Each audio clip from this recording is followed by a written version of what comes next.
एक ओंकार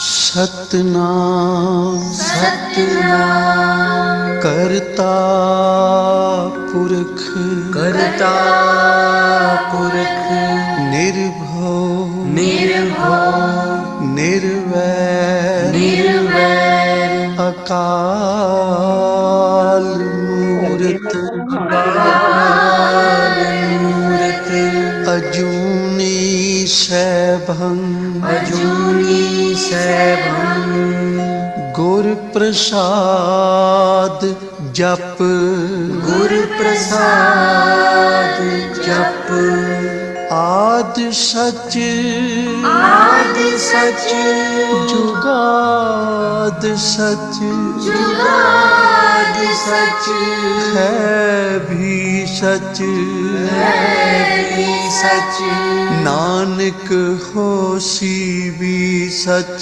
नानक होसी भी सच नानक होसी भी सच नानक होसी भी सच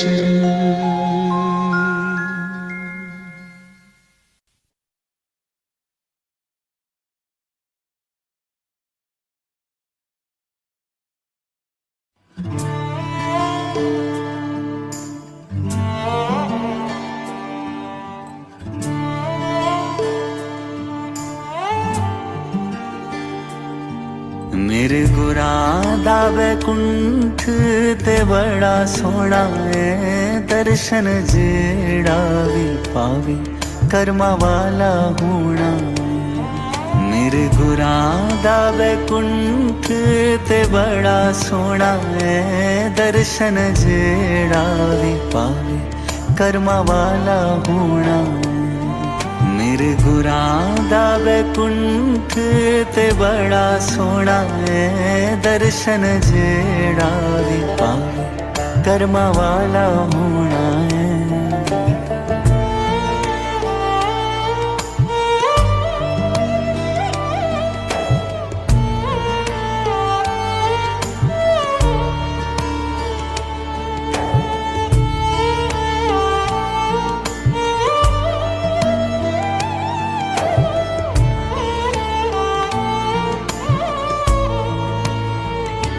मेरे सतगुरु सचखंड वासी ने होता कट दे सब दी 84 ने।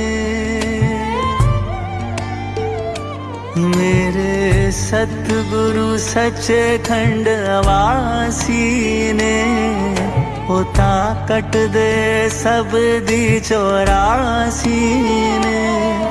उदी कृपा दे नाल ही उद्धार होना है दर्शन जेड़ा भी पावे कर्मा वाला होना है। उदी कृपा दे नाल ही उद्धार होना है दर्शन जेड़ा भी पावे कर्मा वाला होना है।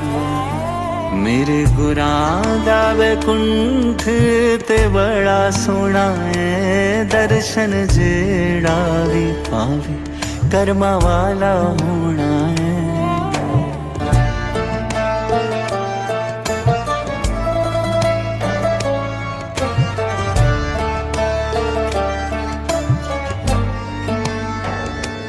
जदों मुखड़ा गुरु जी दा तक दे हाँ उनू तक तक पल भी ना थक दे आ। जदों मुखड़ा गुरु जी दा तक दे हाँ उनू तक तक पल भी ना थक दे आ। मेरा दिल कहंदा है रब भी सतगुरु जिहा होना है दर्शन जेड़ा भी पावे कर्मा वाला होना है। मेरा दिल कहंदा है रब भी सतगुरु जिहा होना है दर्शन जेड़ा भी पावे कर्मा वाला होना है। मेरे गुनाह दा वैकुंठ ते बड़ा सोना है दर्शन जेड़ा भी पावे कर्मा वाला होना है।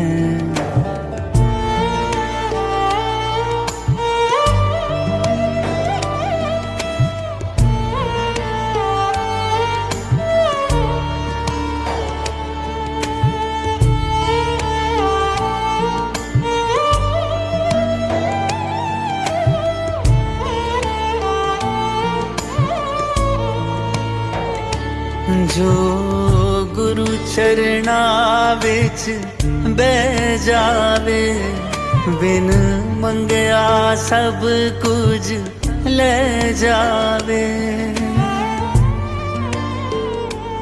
जो गुरु चरना विच बह जावे बिन मंगया सब कुछ ले जावे।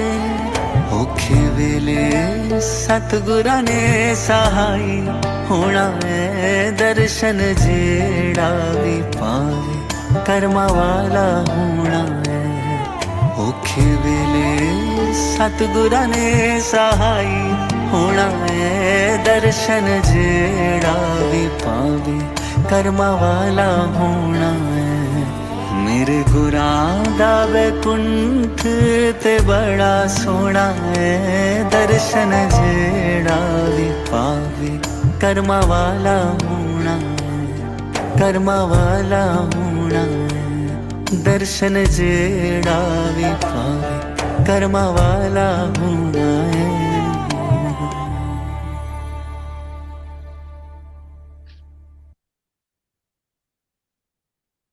जय गुरु जी। शुक्राना गुरु जी, शुक्राना फिर से हमें ये घड़ियां बख्शने के लिए जो हम आपके दिखाए हुए रास्ते पे चल के ये शिव पुराण रीडिंग की सेवा कर पाते हैं। सो उसके लिए बहुत बहुत शुक्राना गुरु जी। जय गुरु जी। संगत जी, आप सभी का महाशिव के दरबार में बहुत स्वागत है। Continuing with our Shiv Puran reading सेवा टुडे, जो हमने पिछली बार पढ़ा था, पिछले थर्सडे को हमने पढ़ा था, हमने शुरू की थी वायवीय संहिता का उत्तरखंड और हमने पहले से लेके 4th चैप्टर तक हमने लास्ट थर्सडे को पढ़ा था। एज अ रिकैप, पहले चैप्टर में हमने पढ़ा ऋषियों के पूछने पर वायुदेव का श्री कृष्ण और उपमन्यु के मिलन का प्रसंग सुनाना, श्री कृष्ण को उपमन्यु से ज्ञान का और भगवान शंकर से पुत्र का लाभ। चैप्टर 2 में हमने पढ़ा उपमन्यु द्वारा श्री कृष्ण को पाशुपात का ज्ञान का उपदेश। चैप्टर 3 भगवान शिव की ब्रह्मा आदि पंच मूर्तियों, ईशान आदि ब्रह्म मूर्तियों तथा पृथ्वी एवं शर्व आदि अष्ट मूर्तियों का परिचय और उनकी सर्वव्यापकता का वर्णन। और चैप्टर 4 शिव और शिवा की विभूतियों का वर्णन। तो यहां तक का हमने उत्तरखंड के जो पहले 4 चैप्टर हमने लास्ट पढ़े थे। आज हम उससे आगे के चैप्टर्स पढ़ने जा रहे हैं। आज की सेवा अश्विनी अंकल की है। अश्विनी अंकल, आप अपने आप को अनम्यूट करके आपकी सेवा शुरू करिए प्लीज। Thank you. जय गुरु जी। शुक्राना गुरु जी। M I audible? हाँ जी अंकल। जय गुरु जी। शुक्राना गुरु जी। गुरु जी को कोटि कोटि प्रणाम। आज की सेवा के लिए लाखों बार शुक्राना गुरु जी का। संगत जी जय गुरु जी। आज की सेवा स्टार्ट करते हैं। अध्याय 5, परमेश्वर शिव के यथार्थ स्वरूप का विवेचन तथा उनकी शरण में जाने से जीव के कल्याण का कथन। उपमन्यु कहते हैं, यदुनंदन, ये चराचर जगत देवादिदेव महादेव जी का स्वरूप है, परंतु पशु यानी जीव भारी पाश से बंधे होने के कारण जगत को इस रूप में नहीं जानते। महर्षिगण उन परमेश्वर शिव के निर्विकल्प परम भाव को न जाने के कारण उन एक का ही अनेक रूपों में वर्णन करते हैं। कोई उस परम तत्व को अपर ब्रह्म स्वरूप कहते हैं, कोई परम ब्रह्म स्वरूप बताते हैं और कोई आदि अंत से रहित उत्कृष्ट महादेव स्वरूप कहते हैं। पंच महाभूत, इंद्रिय, अंतकरण तथा प्राकृत विषय रूप जड़ तत्व को अपर ब्रह्म कहा गया है। इससे भिन्न समष्टि चैतन्य का नाम पर ब्रह्म है। बृहत और व्यापक होने के कारण उसे ब्रह्म कहते हैं। प्रभु, वेदों एवं ब्रह्मा जी के अधिपति परब्रह्म परमात्मा शिव के वे पर और अपर दो रूप हैं। कुछ लोग महेश्वर शिव को विद्या अविद्या स्वरूपी कहते हैं। इनमें विद्या चेतना है और अविद्या अचेतना है। यह विद्या विद्या विश्व जगत गुरु भगवान शिव का रूप ही है, इसमें संदेह नहीं है, क्योंकि विश्व उनके वश में है। भ्रांति विद्या तथा पराविद्या या परम तत्व, ये शिव के तीन उत्कृष्ट रूप माने गए हैं।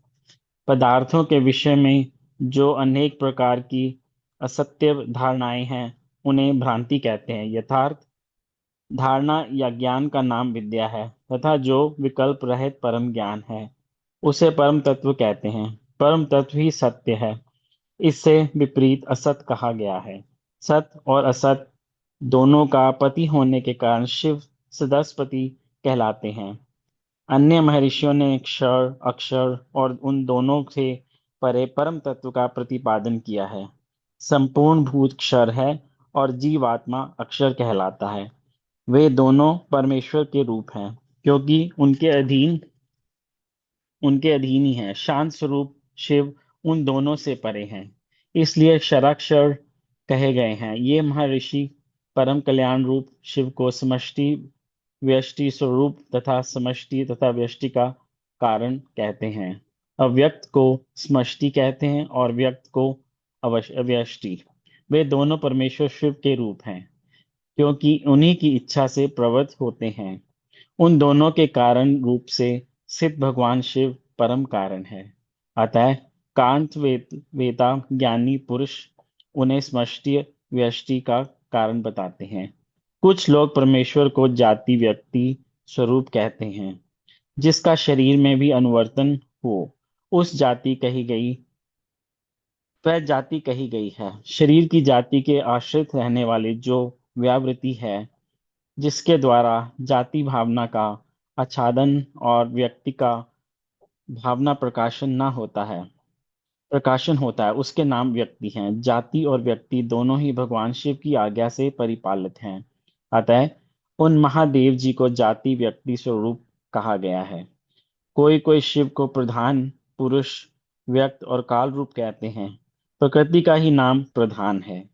जीवात्मा को ही क्षेत्रज्ञ कहते हैं। 23 तत्वों की मनीषी पुरुषों ने व्यक्त कहा है, और जो कार्य प्रपंच के परिणाम का एकमात्र कारण है, उसका नाम काल है। भगवान शिव इन सब के ईश्वर, पालक, धारणकर्ता, प्रवर्तक, निवर्तक तथा आविर्भाव हैं और तिरोभाव के एकमात्र हेतु हैं। वह स्वयं प्रकाश एवं अजन्मा है। इसलिए उन महेश्वर को प्रधान पुरुष व्यक्त और काल रूप कहा गया है। कारण, नेता, अधिपति और धाता बताया गया है। कुछ लोग महेश्वर को विराट और हिरण्यगर्भ रूप बताते हैं, जो संपूर्ण लोगों की सृष्टि हेतु हो।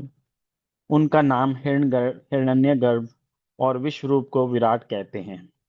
ज्ञानी पुरुष भगवान शिव को अंतर्यामी और परम पुरुष कहते हैं। दूसरे लोग उन्हें प्राज्ञ, तेजस और विश्व रूप बताते हैं।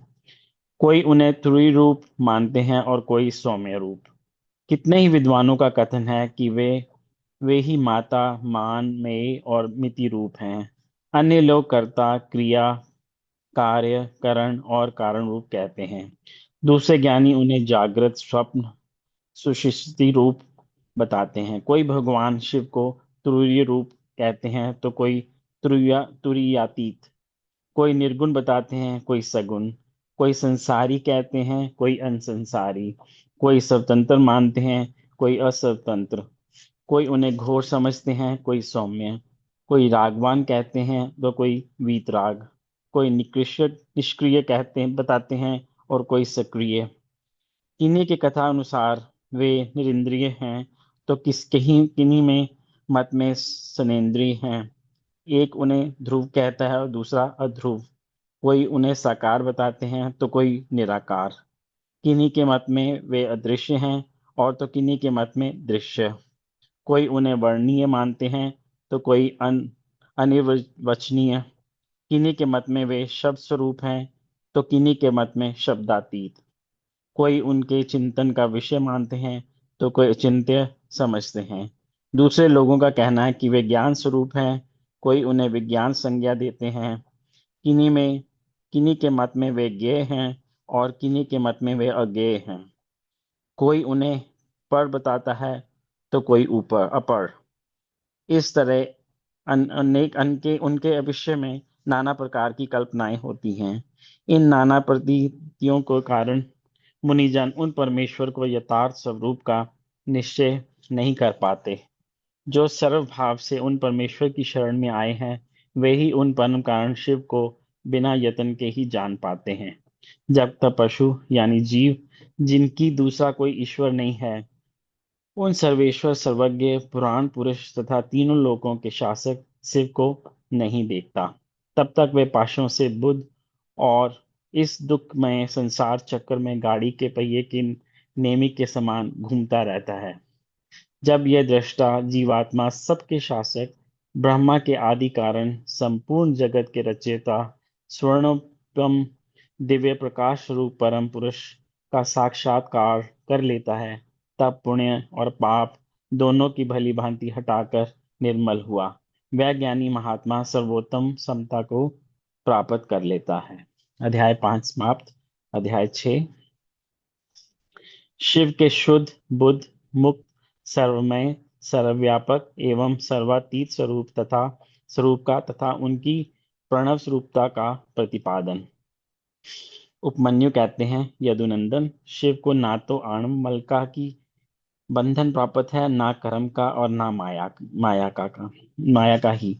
प्राकृत बोध अहंकार मन चित्त इंद्रिय तन्मात्रा और पंचभूत संबंधी भी कोई बंधन उन्हें नहीं छू सका है। अमित तेजस्वी शंभु का न काल न कला न विद्या न नियति न राग और न द्वेष रूप ही बंधन प्राप्त हैं। उनमें ना तो कर्म है ना उन कर्मों का परिपाक है, ना उनके फलस्वरूप सुख और दुख हैं, ना उनका वासनाओं से संबंध है, ना कर्मों के संसारों से भूत भविष्य और वर्तमान भोगों तथा उनके संस्कारों से भी उनका संपर्क नहीं है। ना उनका कोई कारण है न कर्ता, ना आदि है न अंत और न मध्य है, ना कर्म और करण है, ना अकर्तव्य है ना और ना कर्तव्य की ही है। उनका ना कोई बंधु है और ना अबंधु, ना नियंता है ना प्रेरक, ना पति है ना गुरु है और ना त्राता ही है। उनसे अधिक की चर्चा कौन करे। उनके समान भी कोई नहीं है। उनका ना जन्म होता है ना मरण। उनके लिए कोई वस्तु का ना तो वांछित है और ना अवांछित है ही। उनके लिए ना विधि है ना निषेध, ना बंधन है ना मुक्ति। जो अकल्य कल्याणकारी दोष है वे उनमें कभी नहीं रहते, परंतु संपूर्ण कल्याणकारी गुण उनमें सदा ही रहते हैं। क्योंकि शिव साक्षात परमात्मा है, वह शिव अपनी शक्तियों द्वारा इस संपूर्ण जगत में व्यापक होकर अपने स्वभाव से च्युत न होते हुए सदा ही स्थित रहते हैं, इसलिए उन्हें स्थाणु कहते हैं। यह संपूर्ण चराचर जगत शिव से अधिष्ठित है, अतः भगवान शिव सर्वरूप माने गए हैं। जो ऐसे जानता है वह कभी मोह में नहीं पड़ता। रुद्र स्वरूप हैं, उन्हें नमस्कार है। वह सत स्वरूप परम महान पुरुष हिरण्यबाहु भगवान हिरण्यपति ईश्वर अंबिकापति ईशान पिनाकपाणि तथा वृषभ वाहन है। एकमात्र रुद्र ही परब्रह्म परमात्मा है। वे ही कृष्ण पिंगल वर्ण वाले पुरुष हैं। वह हृदय के भीतर कमल के मध्य भाग के केश के अग्रभाग की भांति सूक्ष्म रूप से चिंतन करने योग्य हैं।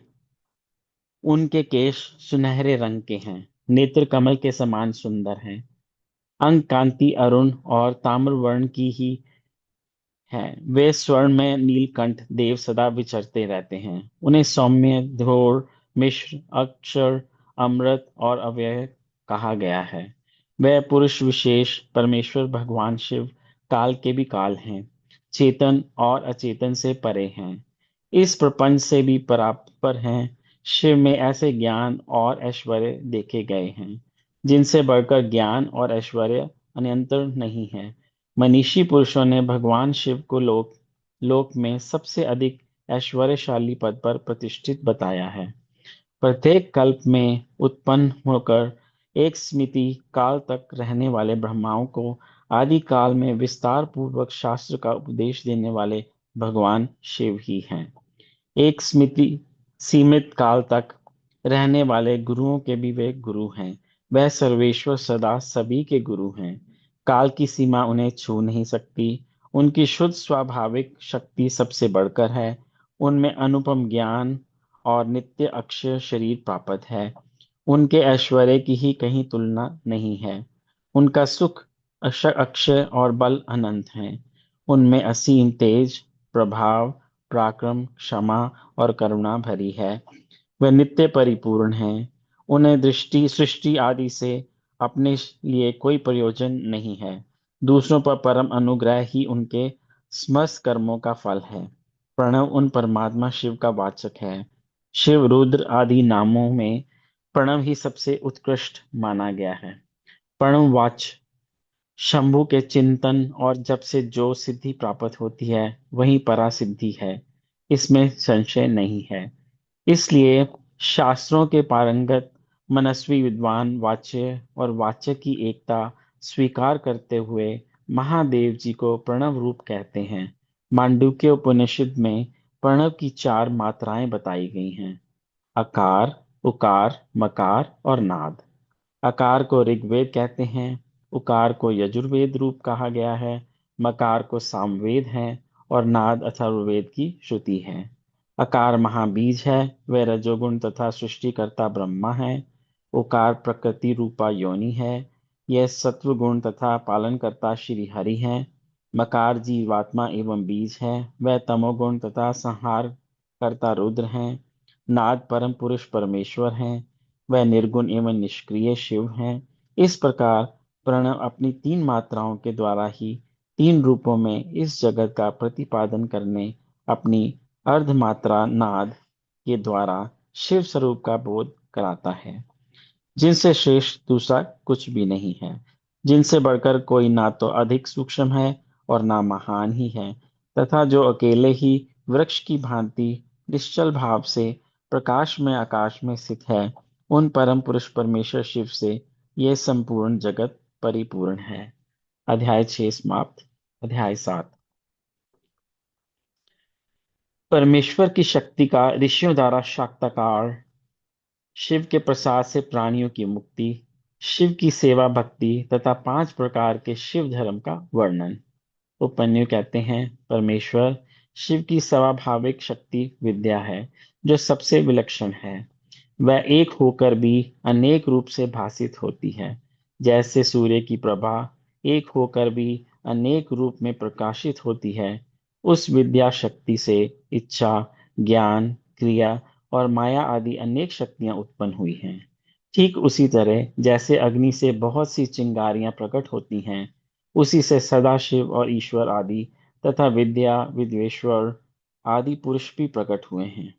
परात्पर प्रकृति भी उसी से उत्पन्न हुई है।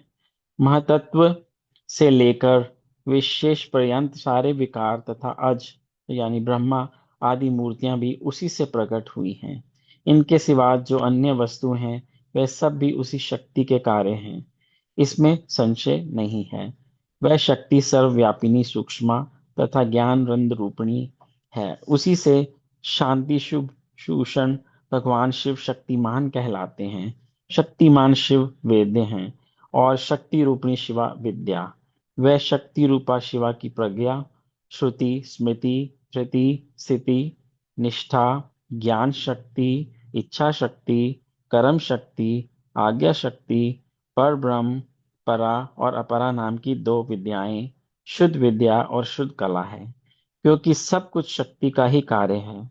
माया, प्रकृति, जीव, विकार, विकृति, असत और सत आदि जो कुछ भी उपलब्ध होता है वह सब उस शक्ति से ही व्यापक है।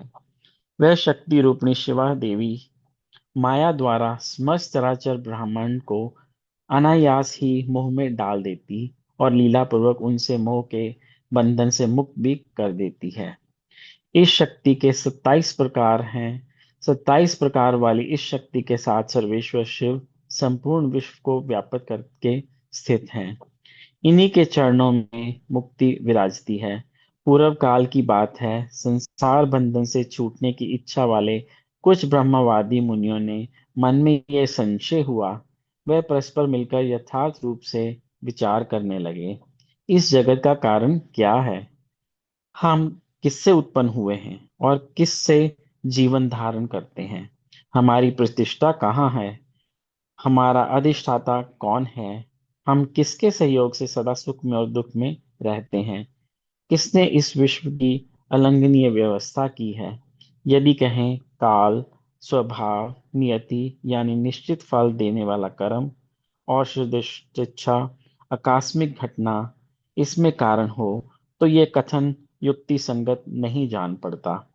पांचों महाभूत तथा जीवात्मा भी कारण नहीं है।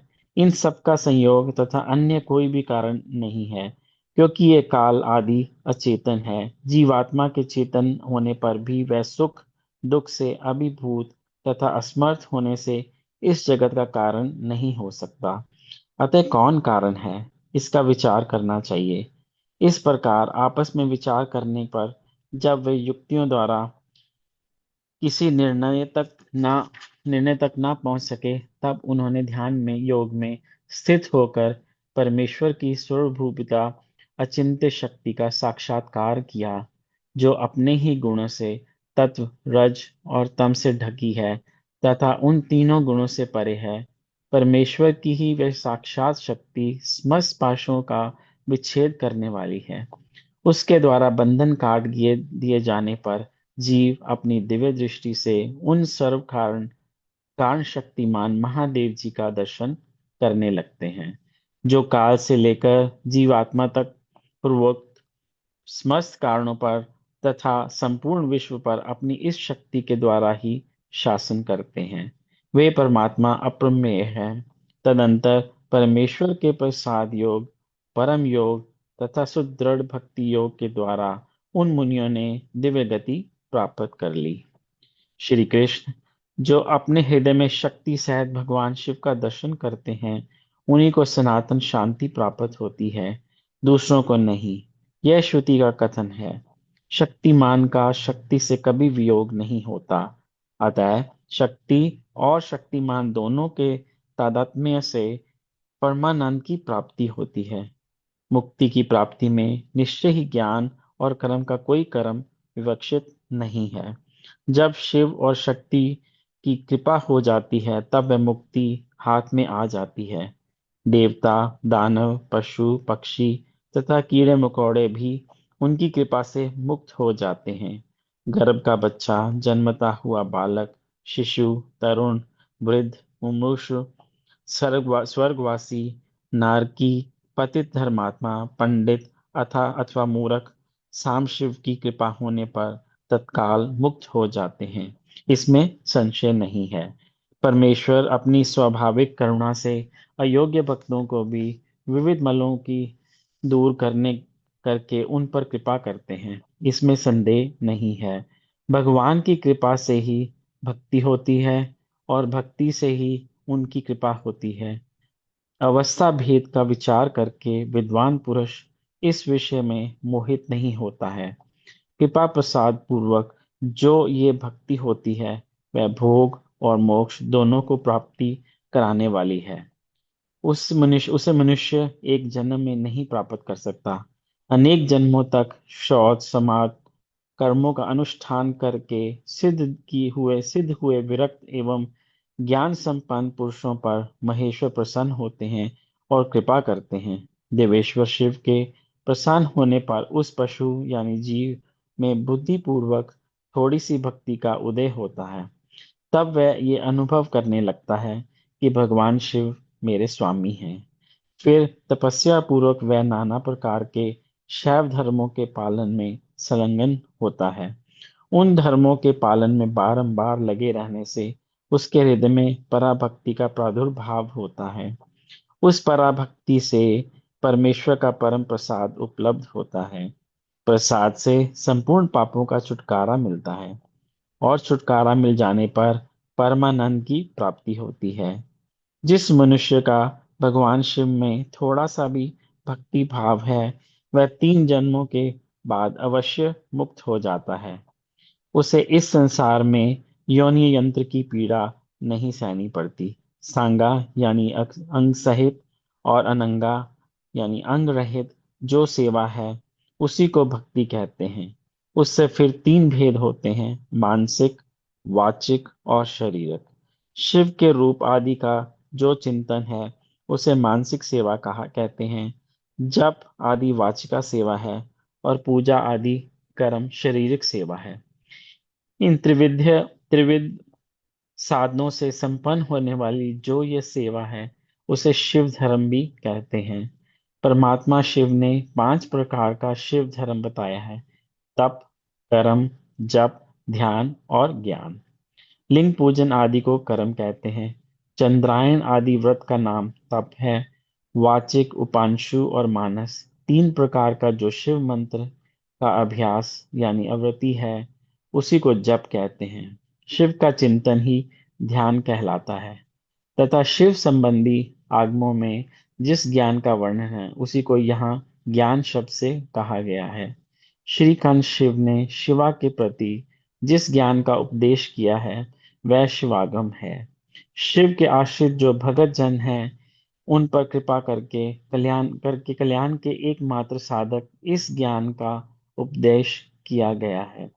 अतः कल्याण कामी बुद्धिमान पुरुष को चाहिए कि वह परम कारण शिव में भक्ति को बढ़ाए तथा विश्वास शक्ति का त्याग करे। अध्याय 7 समाप्त। अध्याय 8। शिव ज्ञान। शिव की उपासना से देवताओं का उनका दर्शन। सूर्य देव में शिव की पूजा करके अर्घ्यदान की विधि तथा व्यासत अवतारों का वर्णन। श्री कृष्ण बोले, भगवान, अब मैं उस शिव ज्ञान को सुनना चाहता हूँ जो वेदों का सार तत्व है तथा जिसे भगवान शिव ने अपने शरणागत भक्तों की मुक्ति के लिए कहा है। प्रभु शिव की पूजा कैसे की जाती है, पूजा आदि में किसका अधिकार है तथा ज्ञान योग आदि कैसे सिद्ध होते हैं। उत्तम व्रत का पालन करने वाले मुनीश्वर, ये सब बातें विस्तार पूर्वक बताइए। उपमन्यु ने कहा, भगवान शिव जिस वेदोक्त ज्ञान का संक्षिप्त करके कहा है, वही शैव ज्ञान है। वह निंदा स्तुति आदि से रहित तथा श्रवण मात्र से ही अपने प्रति विश्वास उत्पन्न करने वाला है। यह दिव्य ज्ञान गुरु की कृपा से प्राप्त होता है और अनायास ही मोक्ष देने वाला है। मैं उसे संक्षेप में ही बताऊंगा, क्योंकि उसका विस्तार पूर्वक वर्णन कोई कर ही नहीं सकता। पूर्व काल में महेश्वर शिव सृष्टि की इच्छा करके सत्य कार्य कारणों से नियुक्त हो स्वयं ही अव्यक्त से व्यक्त रूप के में प्रकट हुए।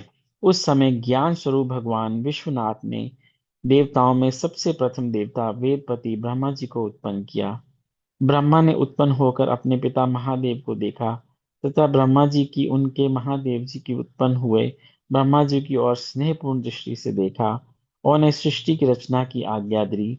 रुद्रदेव की कृपा दृष्टि से देखे जाने पर सृष्टि के सामर्थ्य से युक्त हो उन ब्रह्मदेव ने समस्त संसार की रचना की और पृथक पृथक वर्णों तथा आश्रमों की व्यवस्था की। उन्होंने यज्ञ के लिए सोम की सृष्टि की। सोम से धुलोक का प्रादुर्भाव हुआ। फिर पृथ्वी, अग्नि, सूर्य, यज्ञ में विष्णु और शचीपति इंद्र प्रकट हुए। वे सब तथा अन्य देव रुद्राध्याय पढ़कर रुद्रदेव की स्तुति करने लगे। तब भगवान महेश्वर अपनी लीला प्रकट करने के लिए उन सब का ज्ञान हरकर प्रसन्न मुख से उन देवताओं के आगे खड़े हो गए। जब देवताओं ने मोहित होकर उनसे पूछा, आप कौन हैं? भगवान रुद्र बोले, श्रेष्ठ देवताओं, सबसे पहले मैं ही था, इस समय भी सर्वत्र मैं ही हूँ और भविष्य में भी मैं ही रहूंगा। मेरे सिवा दूसरा कोई नहीं है। मैं भी अपने तेज से संपूर्ण जगत को तृप्त करता हूँ। मुझसे अधिक और कोई सम्मान कोई नहीं है। जो मुझे जानता है वह मुक्त हो जाता है। ऐसा कहकर भगवान रुद्र वहीं अंतर्ध्यान हो गए। जब देवताओं ने उन महेश्वर को नहीं देखा, तब वे सामवेद के मंत्रों द्वारा उनकी स्तुति करने लगे। अथर्वशीय शीर्ष में भी वर्णित पशुपत व्रत को ग्रहण करके उन अमर गणों ने अपने संपूर्ण अंगों में भस्म लगा लिया। यह देख उन पर कृपा करने के लिए पशुपति महादेव अपने गणों और उमा के साथ उनके निकट आए। प्राणायाम के द्वारा शवास को जीतकर निद्रा रहित एवं निष्पाप हुए योगी जन अपने हृदय में जिनका दर्शन करते हैं, उन्हीं महादेव को उन देवेश्वरों ने का वहां देखा, जिन्हें ईश्वर की इच्छा का अनुसरण करने वाली पराशक्ति कहते हैं। उन वामलोचना भवानी को भी उन्होंने वामदेव महेश्वर के वाम भाग में विराजमान देखा, जो संसार को त्याग कर शिव के परम पद को प्राप्त हो चुके हैं तथा जो नित्य सिद्ध हैं। उन गणेश्वरों का भी देवताओं ने दर्शन किया। तत्पश्चात देवता महेश्वर संबंधी वैदिक और पौराणिक दिव्य स्तोत्रों द्वारा देवी सहित महेश्वर की स्तुति करने लगे। तब वृषध्वज महादेव जी भी उन देवताओं की ओर कृपा पूर्वक देखकर अत्यंत प्रसन्न हो संभावत मधुर वाणी से बोले, मैं तुम लोग पर बहुत संतुष्ट हूँ। उन प्रार्थनीय एवं पूज्यतम्य भगवान वृषभध्वज को अत्यंत प्रसन्नचित जान देवताओं ने प्रणाम करके आदर पूर्वक उनसे पूछा। देवता बोले, भगवान, इस भूतल पर किस मार्ग से आपकी पूजा होनी चाहिए और उस पूजा में किसका अधिकार है, यह ठीक ठीक बताने की कृपा करें। तब देवेश्वर शिव ने देवी की ओर मुस्कुराते हुए देखा और अपने परम घोर सूर्य में स्वरूप को दिखाया। उनका वह स्वर्ण सब रूप संपूर्ण ऐश्वर्य गुणों से संपन्न, सर्व तेजों में सर्वद्रोष्टक पृष्ठक तथा शक्तियों, मूर्तियों, अंगों, ग्रहों और देवताओं से घिरा हुआ था। उसके 8 भुजाएं हैं और 4 मुख थे। उसका आधा भाग नारी के रूप में था। उसका अद्भुत आकृति वाले आश्चर्यजनक स्वरूप को देखते ही सब देवता ये जान गए कि सूर्य देव, पार्वती देव, चंद्रमा, आकाश, वायु, तेज, जल, पृथ्वी तथा शेष पदार्थ भी शिव के ही स्वरूप हैं। संपूर्ण चराचर जगत शिव में ही है। परस्पर ऐसा कहकर उन्होंने भगवान सूर्य का अर्घ्य दिया और नमस्कार किया।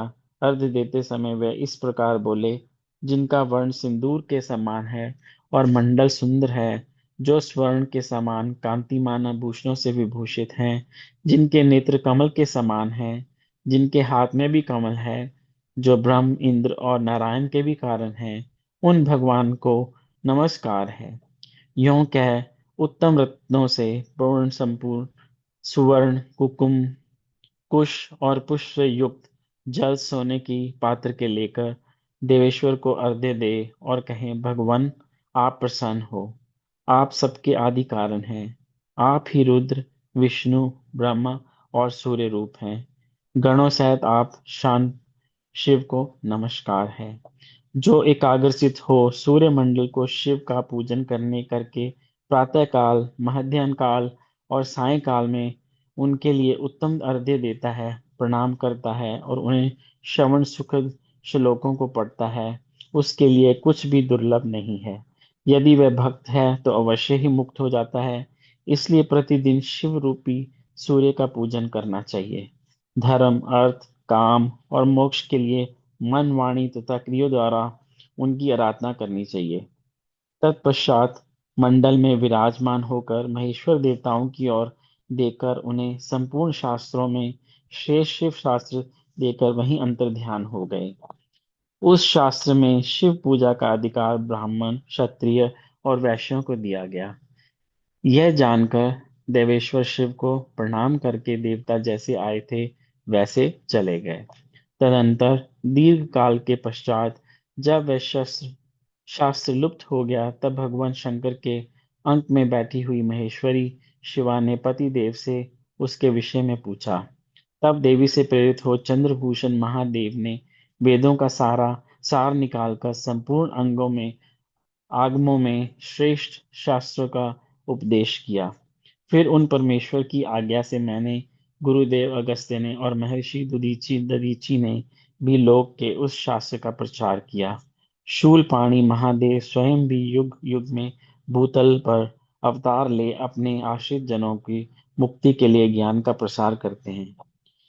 ऋभु, सत्य, भार्गव, अंगिरा, सविता, मृत्यु, इंद्र, मुनिवर, वशिष्ठ, सारस्वत, त्रिधामा, मुनिश्रेष्ठ, त्रिव्रत, शततेजा, साक्षात धर्म स्वरूप नारायण, स्वरक्ष, बुद्धिमान अरुणी, कृतंज, भरद्वाज, श्रेष्ठ विद्वान गौतम, वाचस्वा मुनि, पवित्र सूक्ष्मयणी, तृणविंदु मुनि, कृष्ण, शक्ति, शाक्तेय यानी पराशर, उत्तर जातुकर्णय और साक्षात नारायण स्वरूप कृष्ण द्वैपायन मुनि, ये सब व्यासावतार हैं।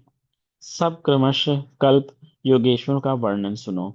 लिंग पुराण में द्वापर के अंत में होने वाले उत्तम प्रतधारी व्यासावतार तथा योगाचार्य अवतारों का वर्णन भगवान शिव के शिष्यों में भी जो प्रसिद्ध है उनका वर्णन है। उन अवतारों में भगवान के मुख्य रूप से 4 महातेजस्वी शिष्य होते हैं, फिर कि उनके सैकड़ों हजार शिष्य प्रसिद्ध हो जाते हैं। लोक में उन उपदेश के अनुसार भगवान शिव की आज्ञा पालन करके आदि के द्वारा भक्ति से अत्यंत भावित हो भाग्यवान पर पुरुष मुक्त हो जाता है। अध्याय 8 समाप्त। शुक्राना गुरुजी, कोटि कोटि शुक्राना इस सेवा के लिए। पढ़ने में बोलने में उच्चारण में कोई भूल हो तो क्षमा करें। संगत जी क्षमा करना अगर कोई भूल हुई हो। ओम नमः शिवाय। शिव जी सदा सहाय। ओम नमः शिवाय। गुरु जी सदा सहाय। Over to you uncle.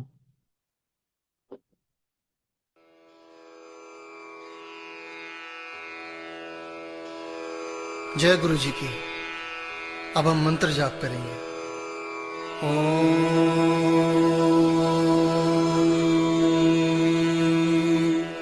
नमः शिवाय। शिव जी सदा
नमः शिवाय शिव जी सदा सहाय। ॐ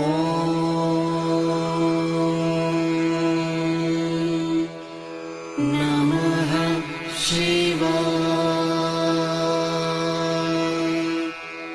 गुरुजी सदा सहाय। ॐ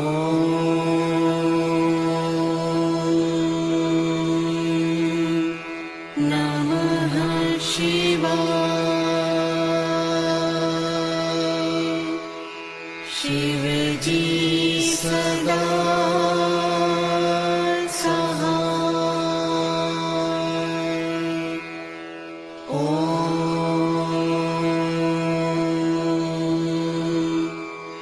नमः शिवाय गुरुजी सदा सहाय। ॐ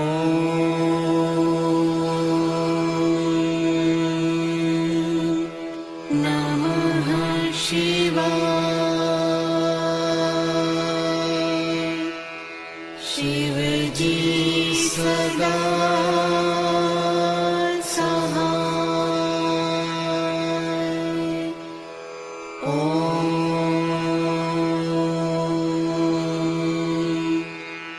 नमः शिवाय गुरुजी सदा सहाय। ॐ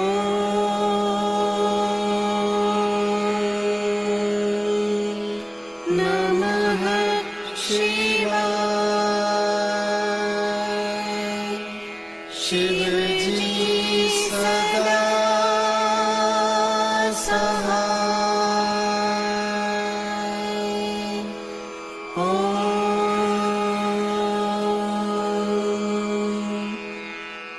नमः शिवाय गुरुजी सदा सहाय।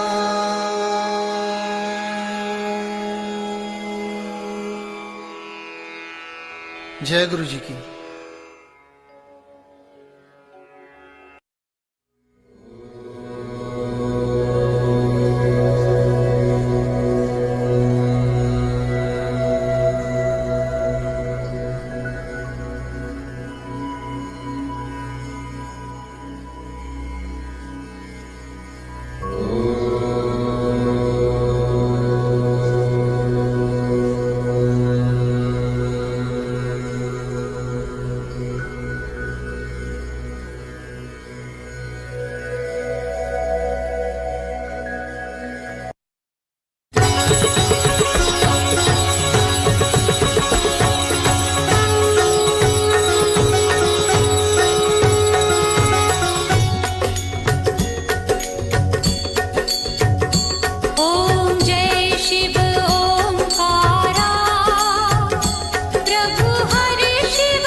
संगत जी आरती ले लीजिए।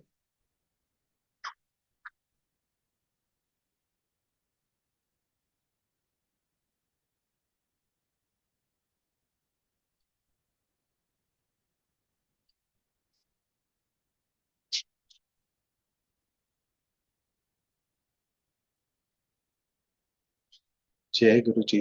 शुक्राना गुरु जी, आज फिर से ये ब्लेस्ड घड़ियां बख्शने के लिए और आपके ही चुने हुए संगत को फिर से इस दरबार के थ्रू अनंत ब्लेसिंग्स बख्शने के लिए शुक्राना Guru ji. Thank you Ashwini uncle for the beautiful reading. Thank you so much आज की सेवा के लिए। मैं बलिहारे जाऊं उस वेला सुहाऊं जब तुमरे द्वारे आया। और कैसे गुरुजी अपने दरबार में बुलाते हैं और उसी दरबार उसी उनके जो अलग अलग मेथड्स हैं उसमें वो हर हर संगत को, संगत के परिवार को अनंतम ब्लेसिंग्स देते हैं और जो जो भी कर्म है उनको बख्शते भी हैं। सो शुक्राना ऑलवेज गुरुजी। कैसे एक थॉट आया मन में कि जब गुरुजी ने बुलाया दरबार पे तो कैसे बिना उनके जाने कैसे वो गुरुजी के नाम का एक अंकुर जो आपके दिल में पैदा होता है वो जैसे जैसे बड़ा होता है वो उन्हीं की मेहर है, वही उस उस उनकी महिमा है कि वो उस अंकुर को एक पेड़ के उसमें जो वो बड़ा करते हैं। और आपको ये फील होता है कि आपका दिल और जिसमें वो अंकुर कभी एक उनके दरबार दर पे आने पे वो एक जन्मा वो एक पेड़ के रूप में वो हुआ और उसमें थ्रू वो आपका दिल भी बहुत बड़ा करता जाता है। कैसे कुछ वो जो गुरुजी के मिलने से पहले एक दुनिया अनजान सी लगती है कि किसी भी आप पर्सन से मिलते थे तो एक एक परायेपन का एक अनजान उसका फीलिंग होती थी। और कैसे अब गुरुजी अपने दरबार पे जब बुलाते हैं, आप संगत में बुलाते हैं तो कैसे वो जो पहले कभी अनजान लग सकते थे अब वो अपने आप अपने लगते हैं और एक वो परिवार एक वो बना देते हैं। वो वो जो फीलिंग है वो it's it's an immense feeling irrespective हर संगत में गुरुजी दिखते हैं। तो सो शुक्राना गुरुजी ये सोझी देने के लिए अपनी हर उस संगत के थ्रू अपने दर्शन करवाने के लिए। सो शुक्राना अनंतम अनंतम शुक्राना संगत जी। Thank you for joining. आप भी बस इस ब्लिस में ये इस मेहर को एंजॉय करिए। With that will close today's सेवा। आप सब अपने आप को अनम्यूट करके आज्ञा ले लीजिए। थैंक यू संगत जी। शुक्राना गुरु जी। जय गुरु जी। शुक्राना गुरु जी। जय शुक्राना गुरु शुक्राना जय गुरु गुरु जी जय गुरु शुक्राना गुरु जी जय गुरु जी शुक्राना गुरु जी जय जय गुरु जी गुरु जी शुक्राना। जय गुरु जी शुक्राना गुरु जी जय गुरु जी शुक्राना गुरु जी जय गुरु जी शुक्राना गुरु जी अनंतम अनंतम शुक्राना गुरु जी हर पल शुक्राना गुरु जी। जय गुरु जी शुक्राना शुक्राना शुक्राना। जय गुरु जी।